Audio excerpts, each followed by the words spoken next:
कसं पाहता या? काँग्रेसनं हे जे काही ट्विट केलेलं आहे त्यांच्या आकलेचं दिवाळं निघालेलं आहे. माननीय सुनेत्राबाईंनी अजितदादांच्या पश्चात अतिशय सक्षमपणानं उपमुख्यमंत्री म्हणून आणि महाराष्ट्राच्या पहिल्या उपमुख्यमंत्री म्हणून काम करत आहेत. तर त्यांच्याबद्दल असं बोलत असताना खरं तर काँग्रेस पक्षाच्या लोकांनी विचार करायला पाहिजे होता.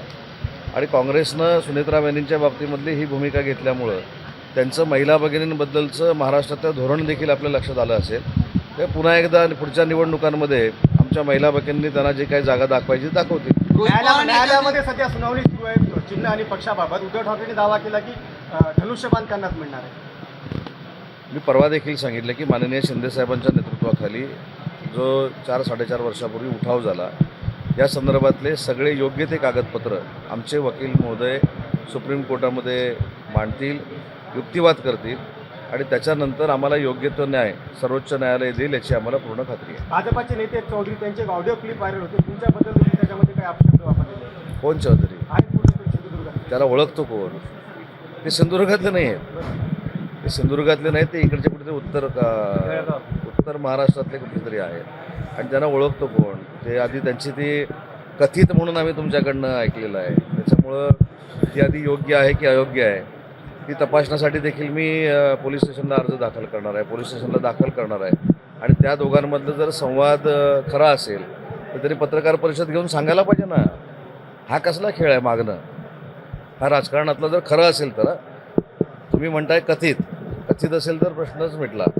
त्यांनी आज काहीतरी कोण तो चौधरी आहे त्यांना आज काहीतरी प्रेस कॉन्फरन्स घेऊन सांगितलं की ते AI केलेलं आहे, ते असं केलेलं आहे, ते तसं केलेलं आहे. ते सगळं पोलीस आता शोधून काढतील.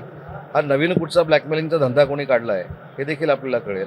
आणि माझ्या बाबतीमध्ये जे काय बोललं गेलेलं आहे, मला 25 वर्ष महाराष्ट्र ओळखतो, माझा मतदारसंघ ओळखतो आणि मी काय असं 2-4 हजार मतांना निवडून नाही आलो आहे.